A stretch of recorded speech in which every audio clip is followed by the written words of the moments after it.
Bem, gente, sejam muito bem-vindos. Esse é mais um vídeo do nosso curso sobre identidades e minorias. E essa semana a gente está conversando sobre identidade humana a partir de uma perspectiva bíblica, sobretudo olhando para os momentos da criação, da queda e da redenção. Nos últimos vídeos, nós temos conversado sobre a doutrina da Imago Dei, a doutrina que afirma que nós somos feitos à imagem e semelhança de Deus. Nos últimos dois vídeos, a gente conversou sobre dois aspectos da Imago Dei, sobre como eles revelam tanto o nosso propósito quanto a nossa dignidade. A gente tem conversado sempre no texto de Gênesis 1, versículos 26 e 27. No início desse bloco de conteúdo, a gente destacou essas três perguntas que estão servindo como pano de fundo para a nossa discussão. Até que ponto a gente recebe a nossa identidade? Até que ponto nós construímos a nossa identidade? E será que nós somos livres para construir qualquer identidade? Os dois primeiros aspectos da Imago Dei que a gente viu caminham muito para responder que sim, nós recebemos a nossa identidade de Deus quando Ele nos cria a sua imagem e semelhança. Isso diz respeito a tanto o nosso propósito quanto a nossa dignidade. O texto bíblico que a gente vai olhar agora, o texto de Gênesis 5, ele começa a ajudar a gente a responder a segunda pergunta a partir de uma perspectiva bíblica. Até que ponto nós construímos? Se nós recebemos a nossa identidade de Deus, pelo simples fato de sermos criaturas criadas à imagem e semelhança dele, qual é a nossa responsabilidade em construir essa identidade? E essa pergunta que eu quero que você tenha em mente enquanto a gente olha para esse texto de Gênesis 5 e ouve um pouco mais do professor John Walton. Gênesis 5, versículos 1 a 3, diz o seguinte: Esse é o registro da descendência de Adão. Quando Deus criou o homem, a semelhança de Deus o fez. Homem e mulher os criou. Quando foram criados, Ele os abençoou e os chamou homem, ou como a gente já conversou, humanidade. Aos 130 anos, Adão gerou um filho à sua semelhança, conforme a sua imagem, e deu-lhe o nome de Sete. Gênesis 5, versículos 1 a 3. Se você prestar atenção nesse texto, esse texto reafirma que Deus criou o homem à sua imagem, à sua semelhança, homem e mulher, e Ele os abençoou e chamou humanidade. E aí o texto começa a narrar para a gente a genealogia de Adão, dizendo que ele gerou Sete. O que é importante a gente notar e desde já destacar é que é dito que Sete foi um filho gerado à semelhança e conforme a imagem de Adão. Não nos é dito isso sobre Caim. Nos contextos do capítulo 3 e 4 de Gênesis nós temos os dois primeiros filhos, Abel e Caim assassina seu irmão Abel. Sete vem como um novo filho para Adão e Eva e é dito na genealogia do capítulo 5 que Sete é a imagem e a semelhança de Adão, que é a imagem e semelhança de Deus. Mas não nos é dito isso sobre Caim. Olha o que o professor John Walton comenta a respeito disso no seu comentário do livro de Gênesis.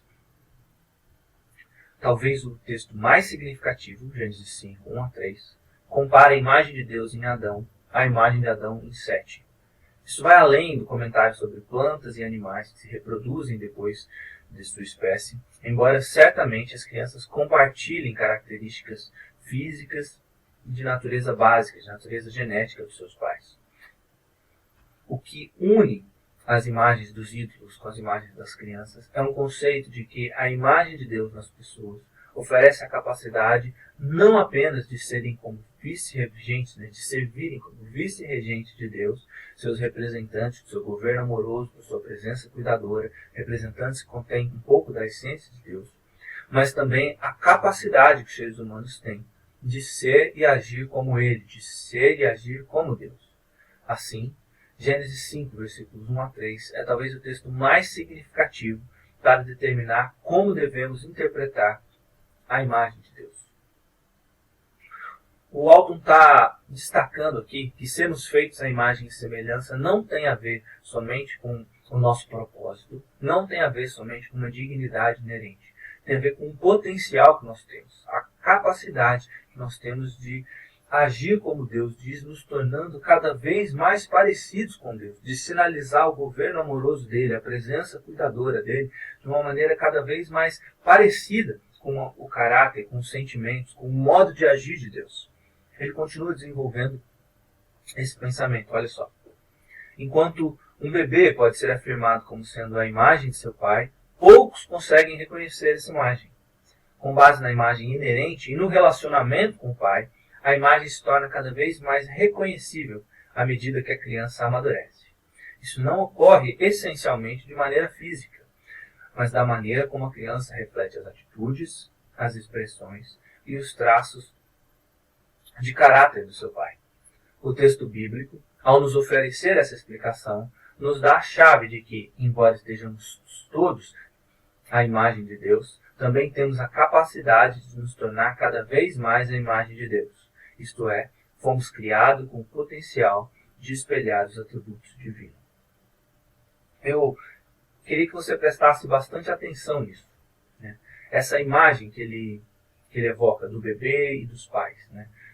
Uma criança, um recém-nascido, pode ser parecido com seu pai ou com sua mãe, ou uma mistura entre eles, mas ela pode se tornar cada vez mais parecida conforme ela cresce e ela vai se relacionando com seu pai, com sua mãe. E ela vai adquirindo aspectos da linguagem, um jeito de rir, um jeito de se comportar, um jeito de se portar em determinado lugar, a forma de se relacionar com as pessoas, a maneira de se olhar para o mundo. Se ela cresce ao lado dos pais, se ela cresce próxima dos pais, ela vai se tornando cada vez mais parecida com eles, não só fisicamente, se for o caso, mas especialmente no caráter, especialmente na maneira de ver o mundo, de se relacionar com as pessoas. E é disso que o John Walton está falando. Ele está dizendo que a imagem de Deus em nós, ela é algo inerente. Cada ser humano é feito à imagem e semelhança de Deus, quer ele queira, quer não. Mas é algo que pode ser cultivado, algo que pode ser amadurecido, de forma que a gente se torne cada vez mais semelhante com Deus.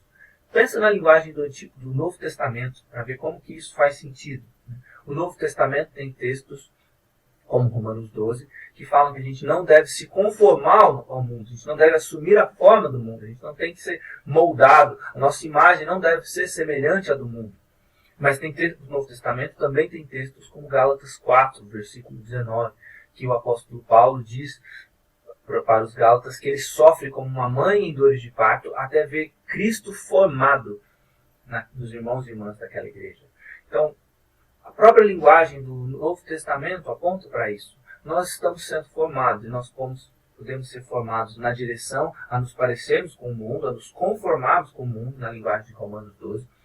Ou a gente pode estar sendo formado, está tendo Cristo formado em nós, na linguagem de Gálatas 4:19.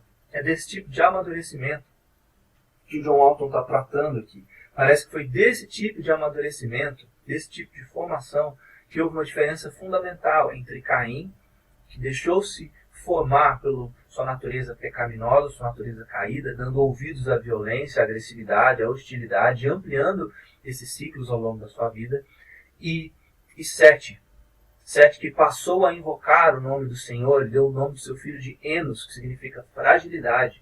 Sete, que reconheceu, no próprio nome que ele dá ao seu filho, reconheceu que a humanidade é frágil, que a humanidade depende do relacionamento com Deus. Por isso ela passou a invocar o nome do Senhor.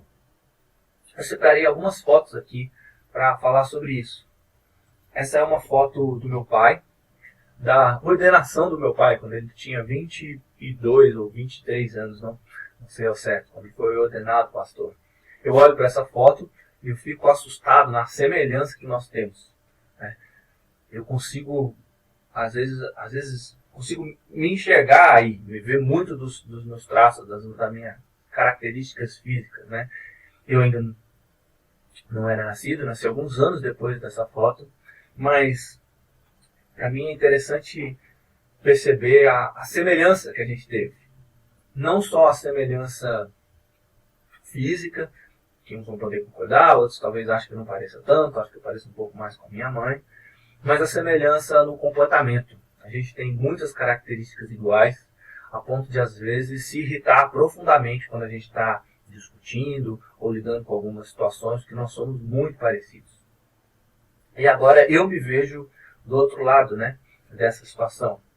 O Timóteo nem nasceu, tadinho, ele já está sendo usado aqui como ilustração, Mas a gente fez um ultrassom essa semana e vendo o pequeno Timóteo ali, a gente fica nessa dúvida, né, nessa ansiedade de com quem será que ele vai parecer. O rostinho dele vai parecer mais com o meu, com o da Ana, como que ele vai ser uma mistura.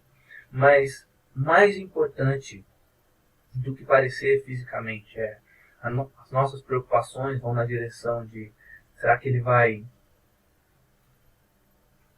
conseguir aprender a amar os outros como a Ana ama? Será que ele vai conseguir aprender a buscar seguir Jesus como a gente busca seguir aqui em casa? Será que o caráter dele vai ser moldado pela Escritura? Será que ele vai conseguir admirar como nós admiramos os nossos pais? Será que a gente vai conseguir passar isso para ele e ele ter uma expectativa sobre o que é ser família e tudo mais?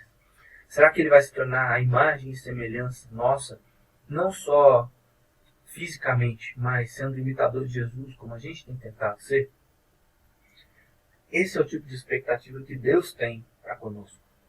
Então, quando a gente retorna a essas perguntas, até que ponto a gente recebe a nossa identidade, até que ponto nós construímos a nossa identidade, o texto de Gênesis 5, versículos 1 a 3, dão a entender que a gente tem sim uma imensa responsabilidade em construir a nossa identidade, em honrar a imagem de Deus a qual nós somos feitos. E o Novo Testamento confirma isso. Confirma isso ao nos alertar para a gente não nos conformar com o mundo, e confirma isso ao compartilhar o apelo do apóstolo Paulo, o desejo de Paulo de ver Cristo formado nos discípulos, irmãos e irmãs de Gálatas, e Cristo formado em nós. Até que ponto você está construindo a sua identidade na direção do mundo? Até que ponto você está construindo a sua identidade buscando formar Cristo em você, colaborando ativamente, intencionalmente nesse processo? Porque essa última pergunta, nós somos livres para construir qualquer identidade? Do ponto de vista civil, do ponto de vista da sociedade, a gente é livre para construir a maior parte das identidades que a gente pensar, e a sociedade tem cada vez afirmado isso, né? Falando que você tem que se descobrir, que você tem que testar tudo, experimentar tudo, você não pode olhar com restrição ou querer fugir de nenhuma inclinação que a sua identidade tenha. Mas, biblicamente, Deus nos fez a sua imagem e Ele espera que a gente continue construindo, a gente continue desenvolvendo, a gente continue fazendo crescer e florescer essa imagem. Que a gente amadureça a imagem dele, não só no potencial físico, mas no caráter, no jeito de olhar para o mundo, no jeito de nos relacionar uns com os outros. Então, Deus espera, teologicamente, essa última pergunta, nós não somos livres. Deus espera que a gente construa, que a gente amadureça a imagem e semelhança a qual Ele nos fez, que a gente manifeste cada vez mais o caráter e o tipo de relacionamento que Ele tem com o mundo, para a gente ser de fato imagem, potencial, presença dEle, sinal do governo amoroso, sinal da presença amorosa no mundo. Até que ponto você está construindo a sua identidade? Em que direção você está construindo?